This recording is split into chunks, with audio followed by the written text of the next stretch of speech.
Okay.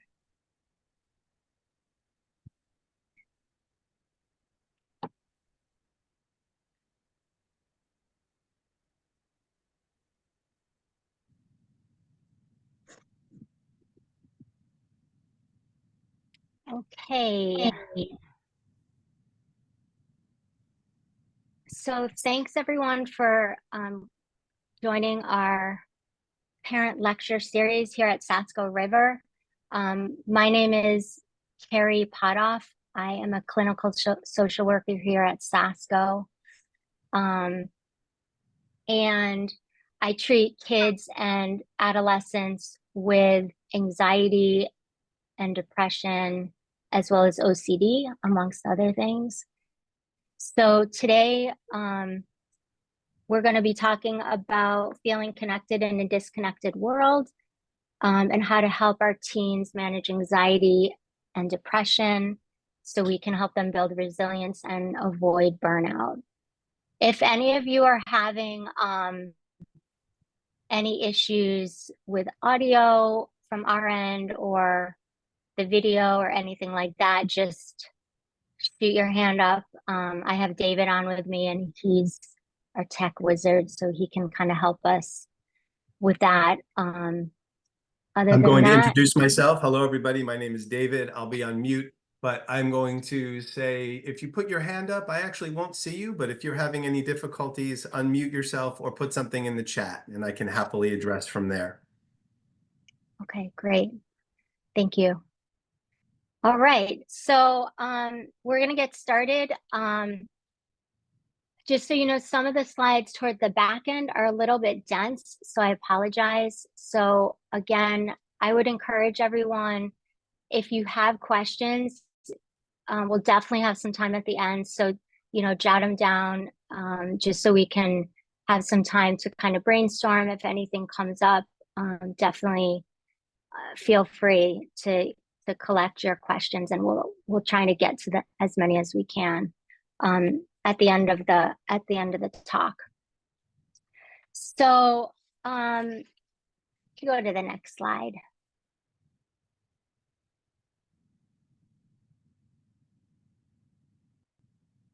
All right.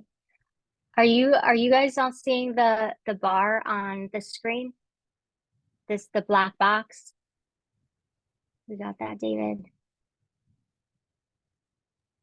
I've moved it to the bottom. If everybody is seeing Okay. it should interfere anymore with this. Thank you, Carrie. Okay, cool. Okay. All right. So today the topics we're going to be reviewing are, we're going to go over what anxiety and depression is and what it's not.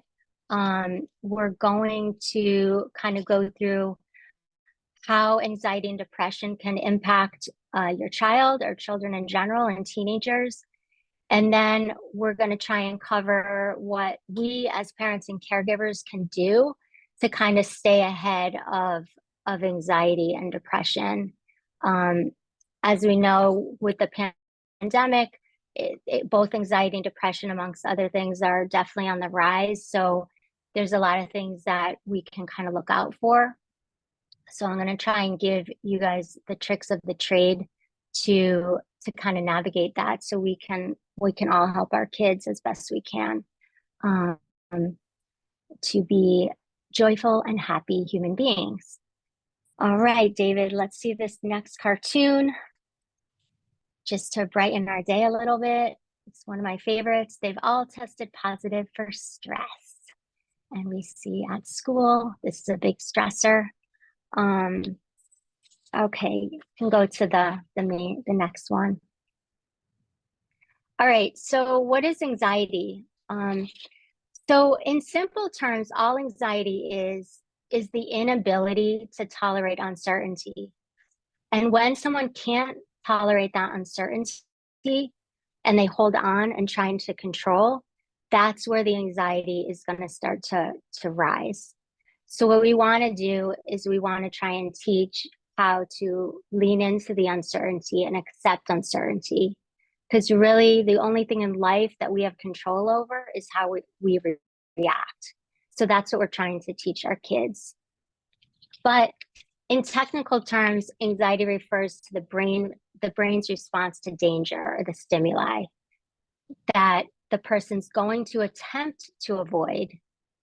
And it already persists from birth, and it goes from a continuum, from mild to severe. So we have someone who's at maybe a level 1 or 2, and then you have someone who can suffer from panic attacks, things like that. So it's a continuum, and it depends on a lot of different things. We're going to get into demographics, but it's also obviously case by case related. There's a lot of things that go into kind of what is anxiety for each individual human being. Okay, David, next slide. So like I just mentioned, we have a number of different factors here. So we have demographics, gender is one. Typically in research, females tend to have a little bit of a higher anxiety prevalence than males do. I think that that's changing a little bit over the last few years. Either way, geography, where we live, in the country or in the world, whether someone lives in a urban environment, someone lives more rural, that can have an impact. We always have to look at the family genetics, and if our mom had anxiety or if our dad had depression, things like that. Genetics are definitely a big component to that. Of course, temperament. We see kids, we can kind of see what their temperament, their personality is going to be, how they kind of face fear. We might have one child that is a risk taker and they kind of jump in the fire, no problem. And then we have another kid, same family, who is afraid of everything and they can't quite face their fears as easily. And then, of course, we have the environmental factors, different parenting styles, and the family climate. So, if we have a family that's under a lot of stress, then that could impact it. And then different parenting styles. If a parenting style is more authoritative, then that might be something that might kind of trigger anxiety in kids. So we want to look at all that. But regardless of demographics, just to keep in mind, every single human being has anxiety on some continuum. There's no one in this world that does not have some level of anxiety. So just to normalize it, if that makes sense. Okay, next slide. All right, this is a little dense, but we'll get through a little bit just so you have kind of the statistics of it all. So we have about 25% of kids, 13 to 18, that are diagnosed with anxiety. These are kids that we know, through these statistics, through this research, that actually have been diagnosed with anxiety. The number is probably pretty small, to comparatively to what it really is. What this translates to is over 40 million adults in the United States alone are diagnosed with anxiety. And a lot of times those with anxiety are also some of them are going to suffer from some kind of depressive episode. So oftentimes anxiety and depression kind of go hand in hand. And that's pretty important to remember. And so the other thing to be mindful for is anxiety is very treatable.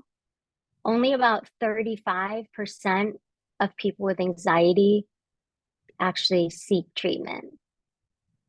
So it's very treatable, and I would probably say maybe less than 30%. Only a very small amount of people actually seek treatment for it.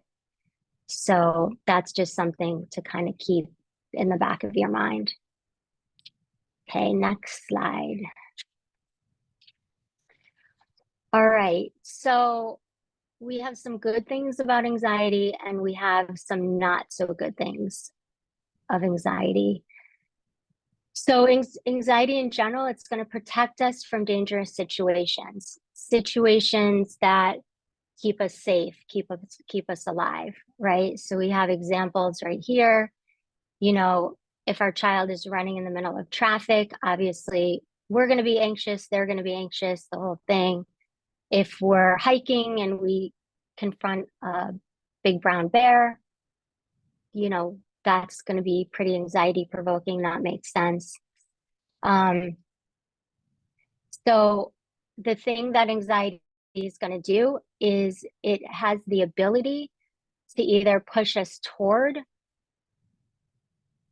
the situation or prevent us from meeting that situation. But what happens oftentimes is the anxiety tricks us to think that a situation is dangerous when it really isn't. And then it'll prevent us from experiencing new and enriching experiences. And that's what we don't want. So it has to be up to us to understand what's really dangerous and what's maybe feels dangerous, but not so much. And we want to be able to take that risk so we can have that enriching experience, if that makes sense. Okay, David, next slide. So let's look at when anxiety becomes a problem for kids. Let's look at, we have different situations. So we want to ask the questions, is the anxiety interfering with the child's life, either emotionally or physically? Is the anxiety prompting a lot of reassurance seeking? Is your child avoiding a lot of situations that normally they wouldn't have? Or avoiding situations that you feel that they want to go to or want to participate in, but they're not? Is the anxiety out of proportion toward a particular circumstance? So, for example, my nephew, he had his first baseball practice this weekend, and he didn't have the hat that he was supposed to get for the first practice. And he had a complete meltdown. He said he was going to get yelled at. He said that the kids were going to make fun of him. And it was the first practice, and it's not even the season, really low stakes, right? So I pick him up after practice, had a big smile on his face. I said, did the coach yell at you because you wore your Fairfield American hat? You said no. He calls me Kiki. He said, Kiki, no. It was all good. It was all good. So in that instance, in the morning, he was blowing it way, way out of proportion. So we had to kind of look at that. In the grand scheme of things, the hat wasn't the big deal. It really wasn't a big deal. But for a kid in that moment, they can't separate out what a big deal is versus a little deal. Sometimes I'll say to kids, is it a puddle problem or is it an ocean problem? And most of the time it's a puddle problem, but kids make it into an ocean problem. And that's what we want to try and fix a little bit. Is there a rational explanation of what's causing the anxiety? You know, is there something else going on there? You know, that maybe there's something getting in the way. And then is there some kind of like physiological symptoms happening? You know, that's kind of playing into it. Like, is there a panic attack happening? Is there some kind of physiological reaction going on? Do you have a stomach ache? Do you have a headache? So we kind of want to look at and extrapolate what the physiological piece is, what the kind of physical piece is versus what the anxiety piece is, if we can do it. Okay, next slide. All right, this one's really important. We all know kids need a lot of sleep at this age. They need at least 8 hours. I like to say 8 to 10, but I know that a lot of times that's not reasonable. But kids with anxiety tend to have difficulty falling asleep and staying asleep. A lot of times their moods are going to be outside the normal range of a teenager, let's say, you know, outside of like normal teenage angst, very, very high, very, very low. It's kind of, it doesn't match what kind of a typical teenager, moody teenager's reactions might be, as you could see with this crazy bear going crazy. Somatic symptoms is the child having a lot of belly aches? Are they getting a lot of headaches? Those are two pretty common things. Are they saying that their heart is racing a lot? Are they making a lot of excuses to getting out of school? Are they kind of playing sick? I have a sore throat. I have a bellyache, stuff like that. We want to kind of look out for that stuff. A lot of kids with anxiety are rule followers. So you might have kids that have like this heightened sense of morality or a fairness thing where they're always on alert if something's fair or not. That's something we kind of want to look out for. Again, outside the norm. It's just kind of heightened a little bit. And then, of course, sometimes perfectionism gets in the mix, and we're going to talk about that in a little bit. Perfectionism is when kids put a lot of pressure on themselves where they're doing a lot of shoulds or I must, or it's just a lot of pressure and they just kind of spin and spin and spin. So these are some other problems associated with anxiety that we want to be mindful of. Okay, next slide. All right, this is from Tamar Chansky's book, Freeing Your Child from Anxiety. Great book. And I should note, if any of you at the end of this want some reading material, I'd be happy to get that to you guys. So this is the anxiety, the emergency that isn't. So, and the reason we call it that is the child doesn't understand what's happening to him or her. They really feel that it's a dangerous situation. They feel it. They're not thinking quite clearly, but they feel it. And they desperately want us to take away the emergency. They desperately want you to help them fix it.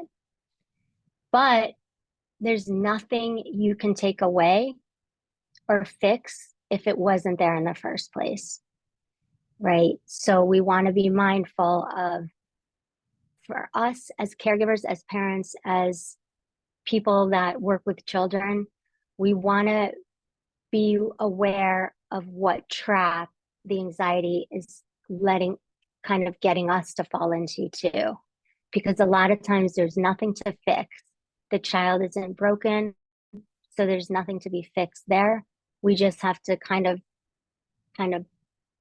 helicopter out a little bit so they get a better idea and they could see it with a different perspective, if that makes sense. Okay, next slide. Some of the tricks of anxiety. Anxiety is it's very slippery. And so it tricks us and it tricks kids to think that a person, place, or thing is really dangerous. Like I was saying before, it tricks kids to think that they're better off avoiding a situation.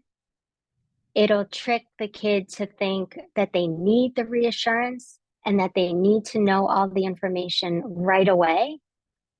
And it also tricks the child to think that something must be wrong with them physically or mentally. Anxiety has a way of starting off very small. And if you think of it as a vine, it just starts to kind of permeate through everything. So it really makes the child feel that there is definitely something wrong with them, whether it's internally in their body or something with their brain. You know, kids will tell me, I think I'm going crazy. They can't explain like why their heart's beating so fast. They think they're having a heart attack. So anxiety really has a way of tricking kids to think that something is seriously, seriously wrong with them. And you've heard stories of people that go into the emergency room. They think they're having a heart attack, and it turns out to be a panic attack. It's kind of the same idea with kids, hopefully on a lesser scale. But anxiety can really, really make us feel like our body is out of control. So it's something to take pretty seriously. Okay, next slide. This is one of my faves. Okay, so anxiety, you're basically just chasing your tail. So, we start with a situation that might trigger the anxiety. And then what happens, I don't know if you could see the full slide, but you have the anxious moment, then you start to go down and you're scanning, you're paying attention to what your body is feeling. My heart's racing, my belly hurts, I'm getting a little bit sweaty. And then you want to escape. So some of you may have heard of that fight, flight, freeze that goes with anxiety. That's what that escape or avoidance is representing. So the minute we escape or avoid, we get the relief and we can breathe for a second. But the problem is when you go back up the loop, in the long term, the increase in physical symptoms of anxiety, they dissipate, but the loss of confidence about coping go up. So you're just kind of chasing your tail in that you're not really learning how to kind of ride that wave, where if you have a situation that's really scary and you get up to the top of that wave and you have a choice, you can either jump off that wave, and that's the avoidance, that's the fleeing, or that's the fighting, or anything you want to call it. You can jump off to stay safe, but you're never going to learn how to handle those situations. And those situations are always going to be present. That's just life, right? A lot of times we can't predict it. So what I teach kids is you get on top of the wave, you're on top of there. I want you to take a risk and I want you to ride that wave into shore. And most kids love riding waves and it feels really good. So when you get up to the top and you say, I'm going to risk it and I'm going to take this chance because I'm going to learn something about myself. I'm going to feel better when I get to the bottom of that wave. And I actually could have fun. And then you ride that wave all the way down to the shore. That's when they start to build confidence and trust in themselves. And that's the key. That's what we want the most for our kids.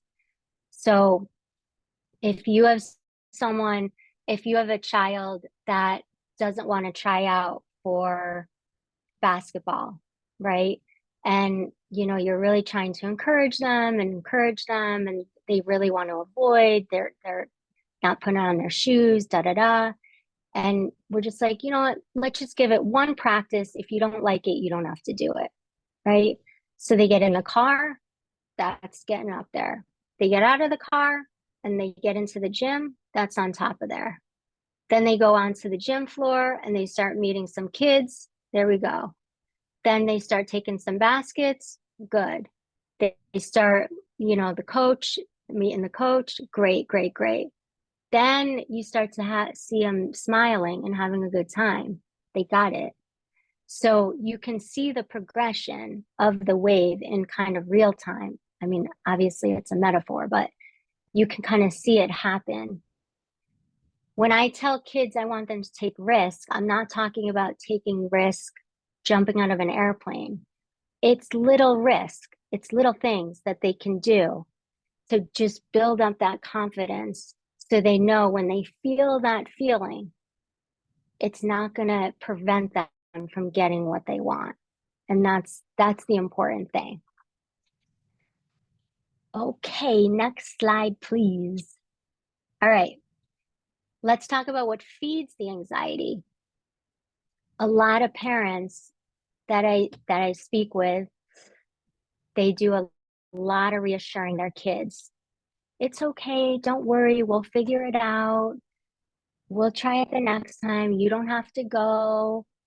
They'll do a lot of enabling, right? And as parents, we want to help our kids feel safe and secure and loved, and that's all good.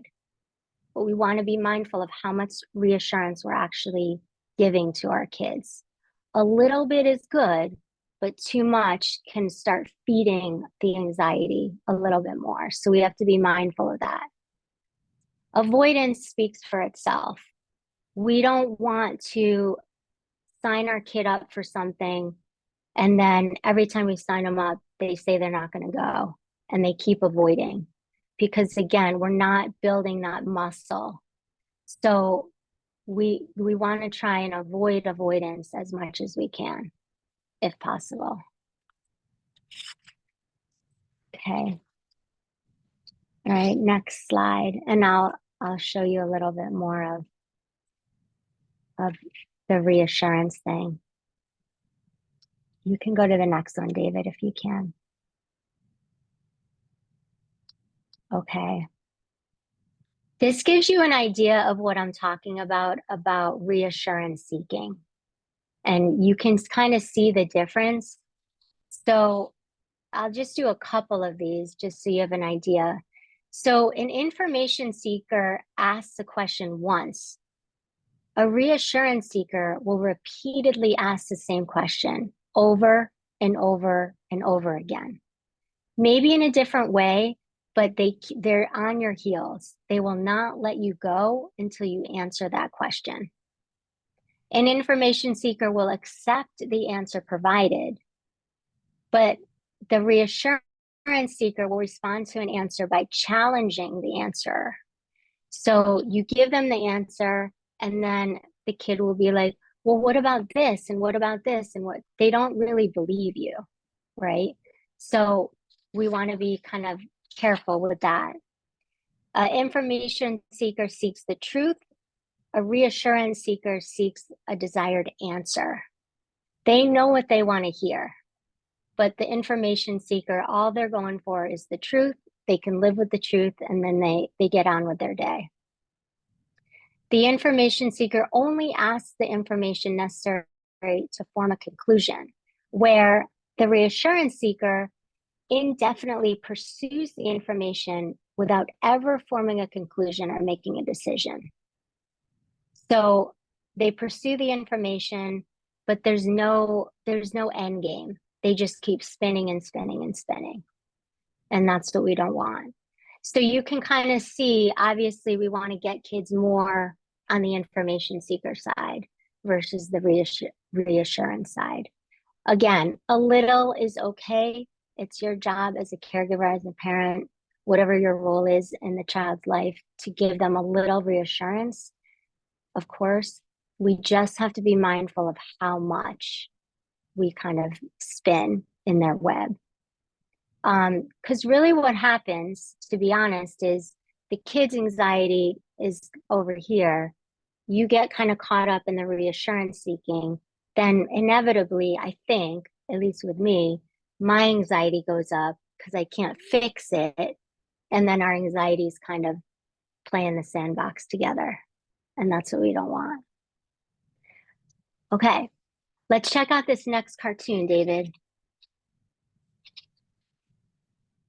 We'd like to form a support group for homework anxiety.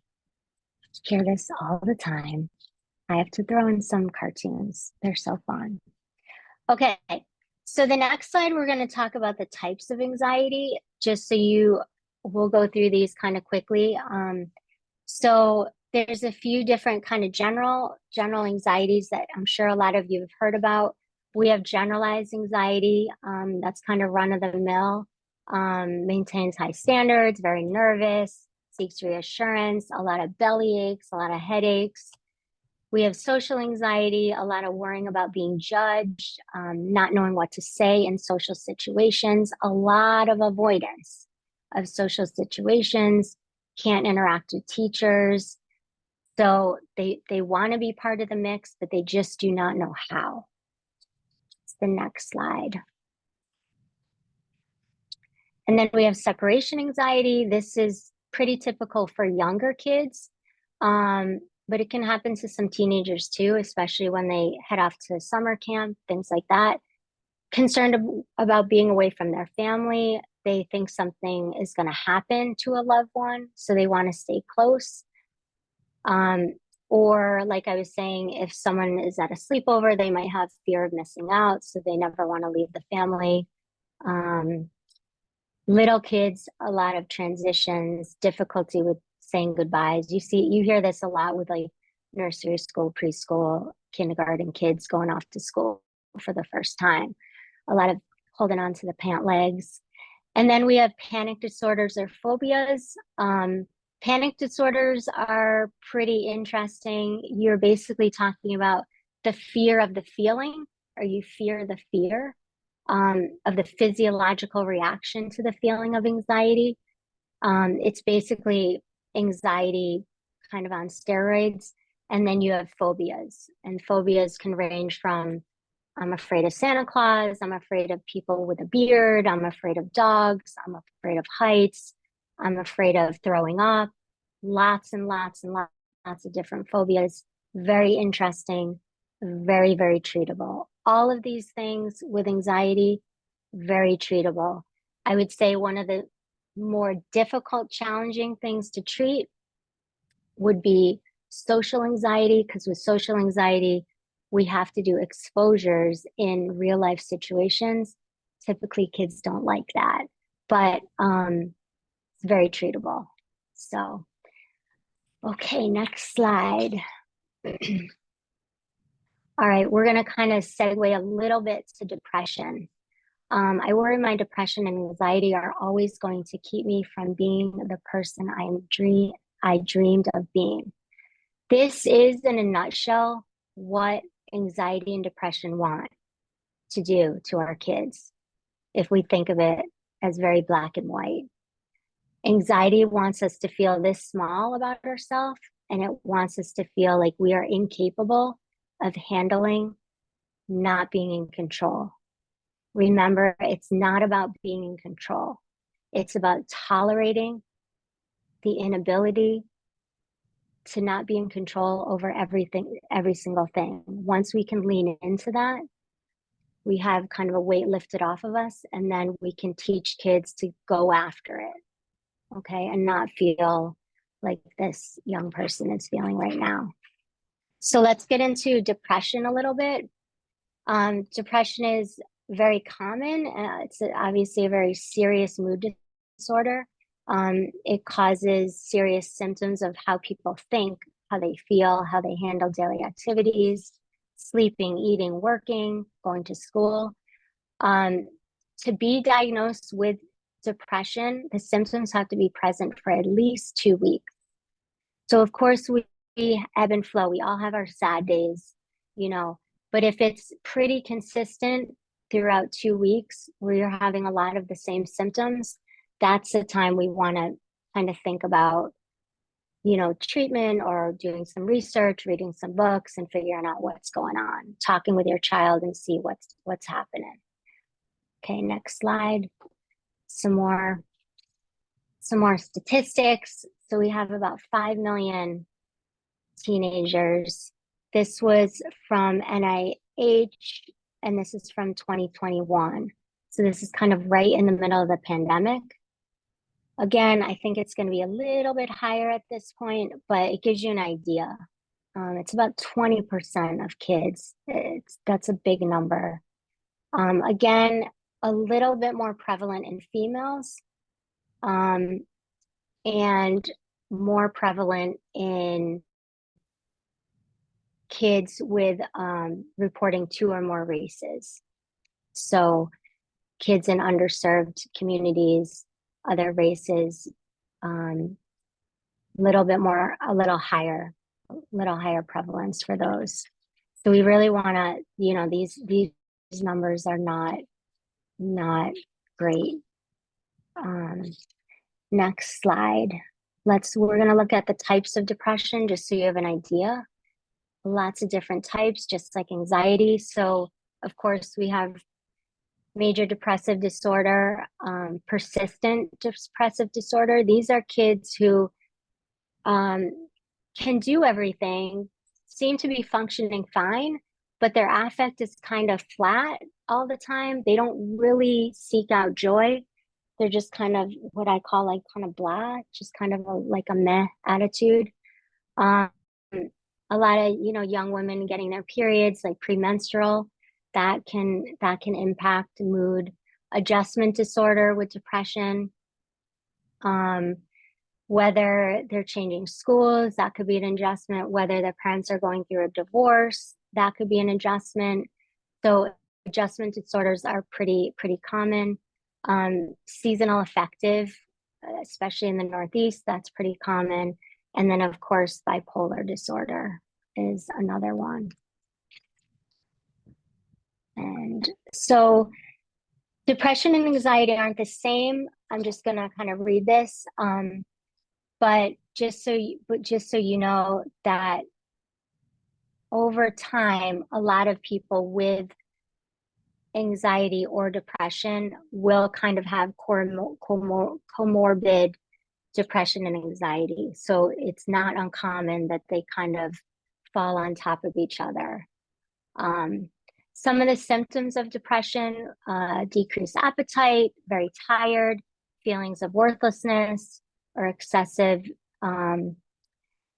inappropriate guilt, sometime recurrent thoughts of death and suicide, cognitive difficulties, inability to concentrate. A lot of times parents will think that they're just have a little like ADD, or they can't kind of focus, when it actually could be depression or even anxiety. So that's something to be mindful of.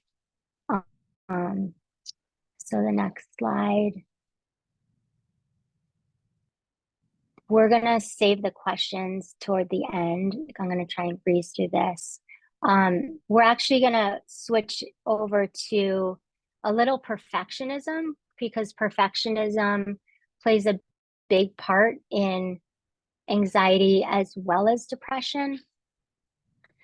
So basically, perfectionism is when everything must be just so. It is impossible to have a good day, constantly rebounding from all the perceived failures of both oneself and others makes it hard to notice the successes because they are so few by comparison.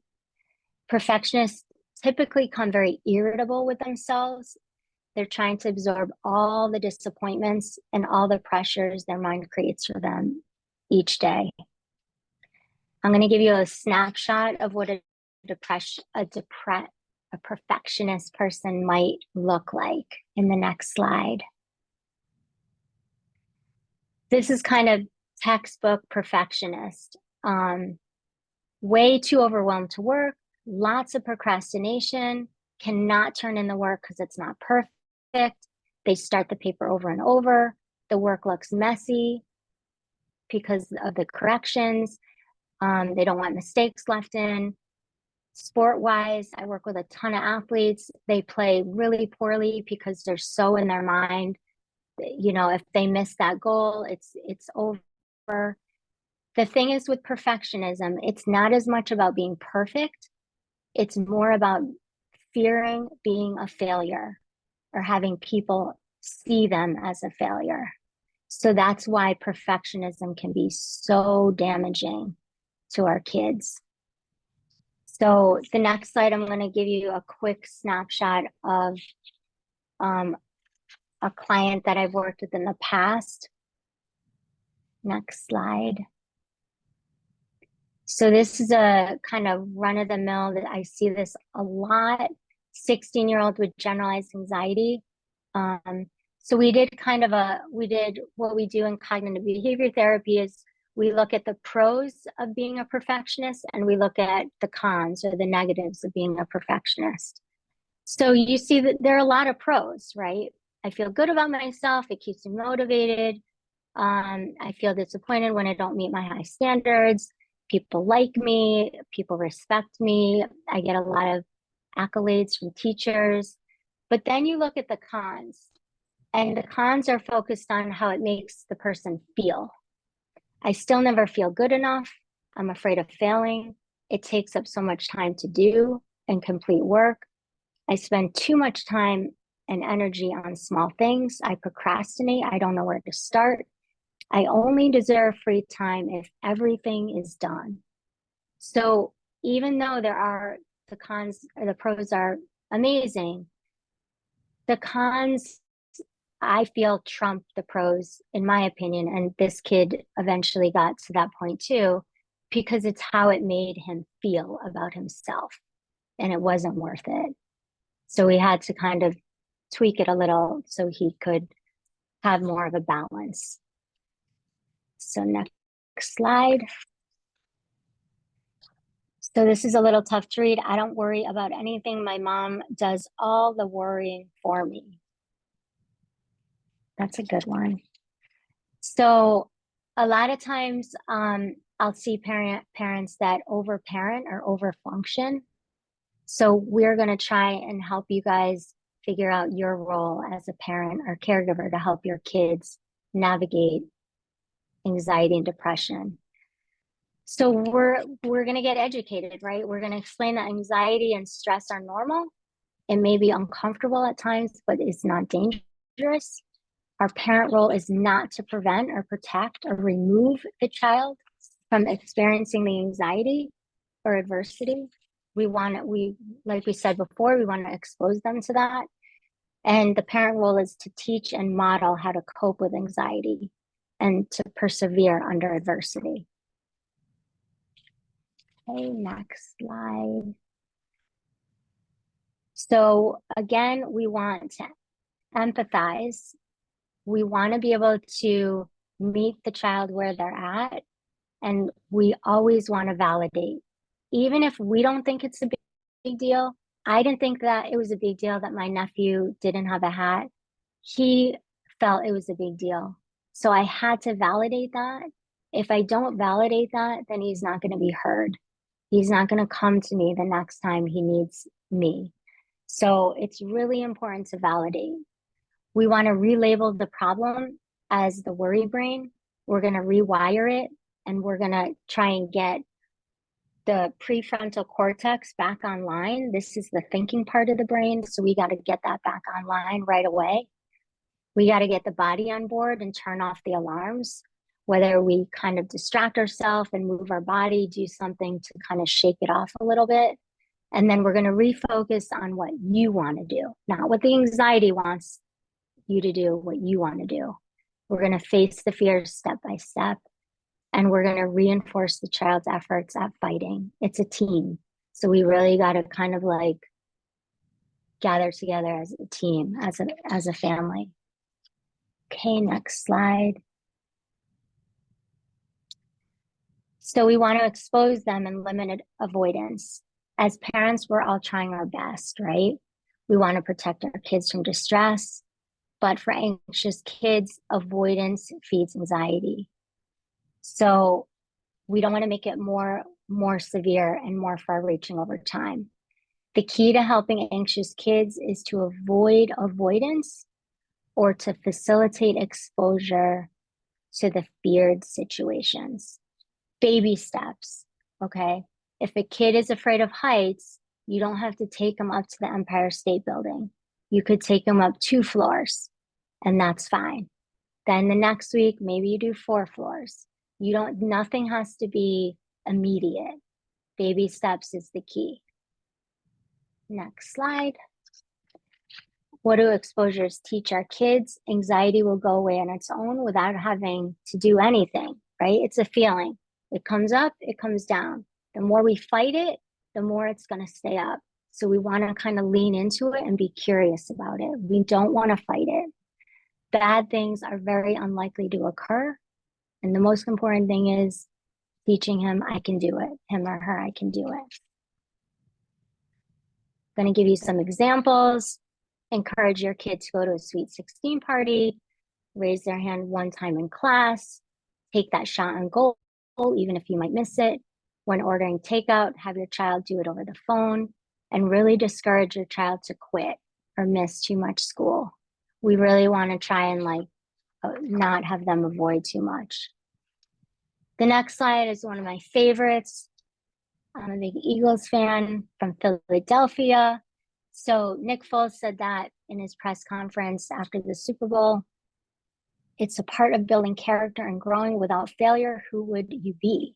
I wouldn't be up here if I hadn't fallen thousands of times, made mistakes. So failure, the next slide, we're going to talk about why failure is so important and why making mistakes is so important. So that the slide isn't in here, but I'm just going to read it. The reason that we want our kids to learn to fail, even though we want everything to be fixed for them, is we don't want to see our kids in distress, but we have to teach them that anxiety doesn't have to feel dangerous. So we want them to fail, make mistakes, to learn and to grow, basically. And that's kind of what Nick Foles is talking about. Okay, next slide. All right, so these last slides are a little bit dense. I'm going to breeze through them. These are like some treatment interventions that I do for kids that have anxiety and depression. So I'm a CBT therapist, and basically all I do is I teach kids the connection between thoughts, feelings, and behaviors. My goal is to change the way the child thinks about themselves and about their world. We ask questions: what's the worst that's going to happen? What's a more realistic outcome? But we want to remind the child that anxiety is just a feeling and that we have to accept it. And with a little time, a little patience, it's going to pass. So that's kind of CBT in a quick nutshell. The next slide. You can go to the next slide, David. Yeah. Okay, so some of the things I use, these are called thinking traps, and you might see these in some of your kids. So we all do this. This isn't just kids that come here. Every human being does this. These are kind of called thinking traps or cognitive distortions. All or nothing thinking, when someone is very black and white. Catastrophizing, when everything is a big deal. Like you've heard, you're making like a mountain out of a molehill. Mind reading, he's thinking I'm hideous because of my acne. Disqualifying the positives, where kids only focus on their negative stuff, but they have probably a million positives, but they're only focusing on that one negative thing that they did. And a lot of times with perfectionists, the should and must statements, it's awful, I shouldn't have done that, I must be stupid, I should always do better than my classmates. So these distorted ways of thinking, we have to kind of change, and that comes with perspective. Okay, next slide. I'm going to give you an example. So this is how we kind of go down and kind of slowly teach kids. The thought was, I totally screwed up at my soccer game. I let in every goal. The thinking error was all or nothing. He had the negative glasses on and he disqualifying the positives. The evidence is I did let in 3 goals, but I blocked 7. Then you have the con thought or the reframe. Even the best goalies can't block every shot. I'm pretty awesome. Now, this isn't like you can't have this happen every time, but over time, as kids can understand the power of their thoughts, they decide what thoughts to hold on to and what thoughts to kick to the curb. So we don't change the kid, but we change the way that they think, because a lot of times the way that they think can be very distorted and very negative. So that's why we want to kind of slowly teach them, when the thought comes in, if it's a negative thought, what errors am I using? What's the evidence? What can I say to myself to change that? So it's pretty concrete. Okay, next slide. Some interventions for depression. The way we treat depression is we activate behavior. Activating behavior is super important because depression just wants kids to sleep. They don't want them to function. So we got to get the behavior activated. So a lot of motivation. So this is kind of a example of what I'll use for one of my teenagers who might be dealing with some depression. We'll really track what they're doing each day and really get them motivated to keep increasing these blocks of time so they can build in more joyful moments and they can build off of that over hopefully a short period of time. Okay, next slide. These we're going to breeze through. I do a lot of mindfulness.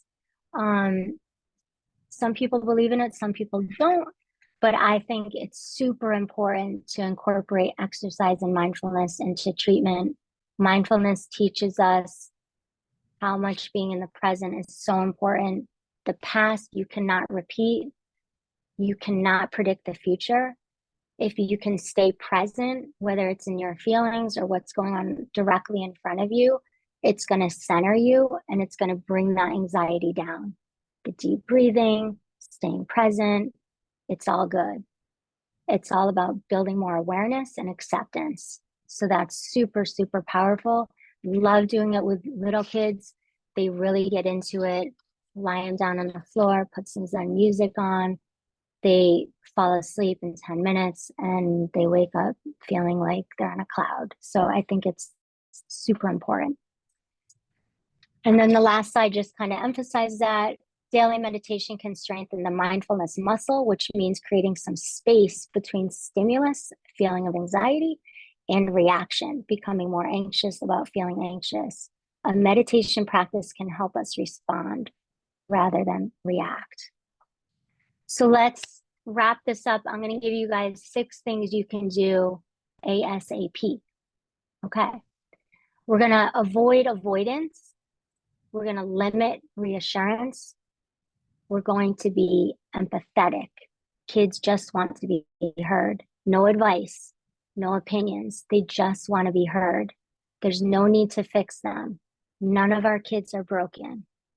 We want to accept mistakes and failures as an opportunity for growth.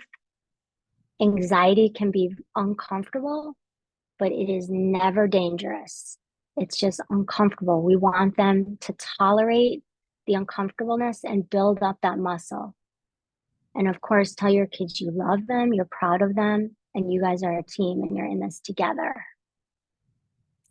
And on that note, I think we are done at the 5-minute mark. Now, does anyone have any questions for us? I think we have one chat, David, down here.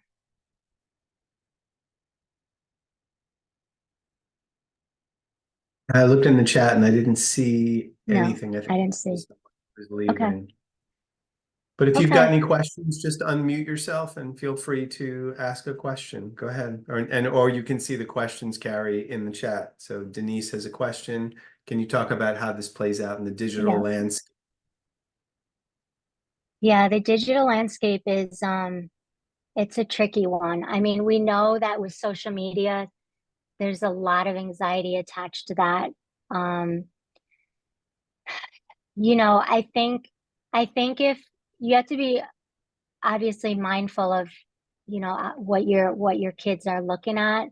But there's going to be a lot on social media that's going to raise anxiety levels just because everyone's comparing themselves to everyone else, and it just inadvertently heightens their anxiety and how they feel about themselves. So kids need to understand what they're seeing on the screen isn't quite real. You know, these influencers, they do it to get paid. And so it's really hard to extrapolate what's genuine and what's not. But that's a tricky one, Denise, for sure. That was what me. Yeah. I wanted to follow up besides social media. So there was a slide where I think it was in the perfectionist slide where it was like fear of failure and the social anxiety component of being hyper aware of what how others perceive you and things like that.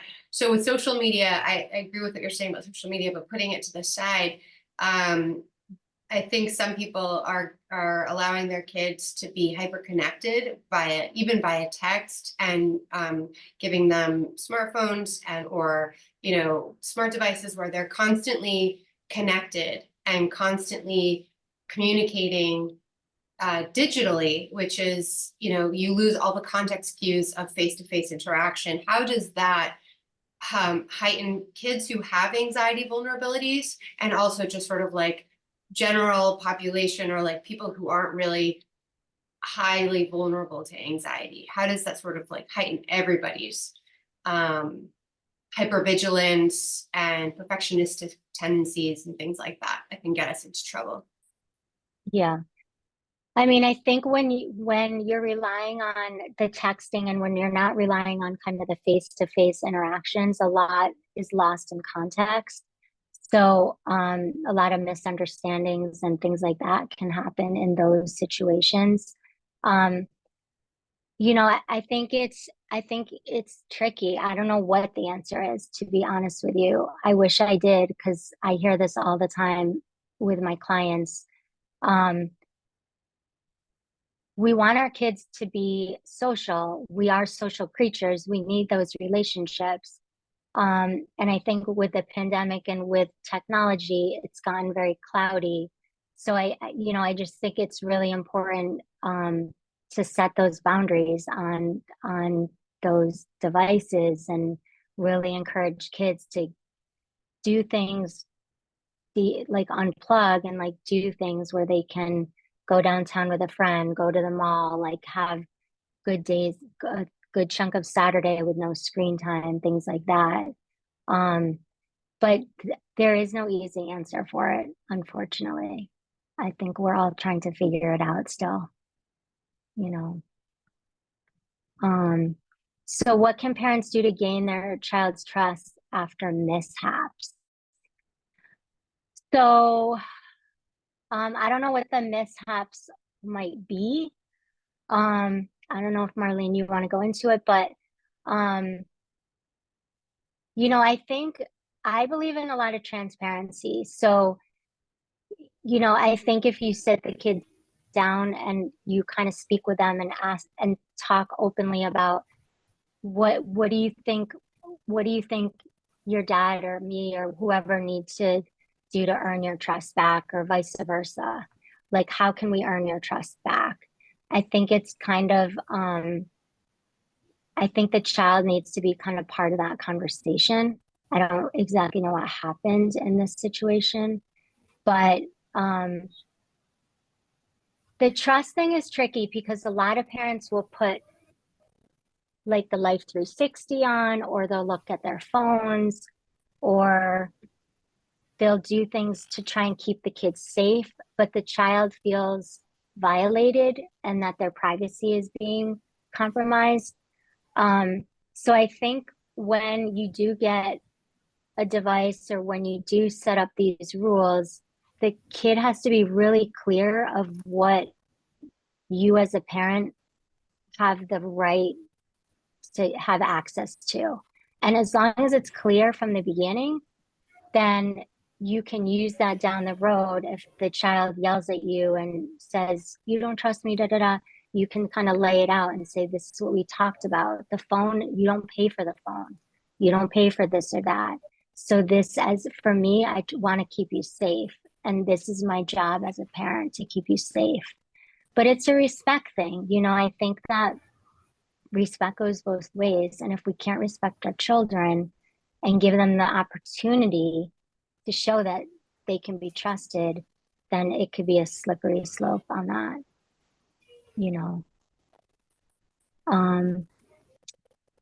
Can you go back to the 6 things to do ASAP? Yeah, I think, David, will we be giving these slides? Are these shareable? Or can we make them shareable? I can't remember. Very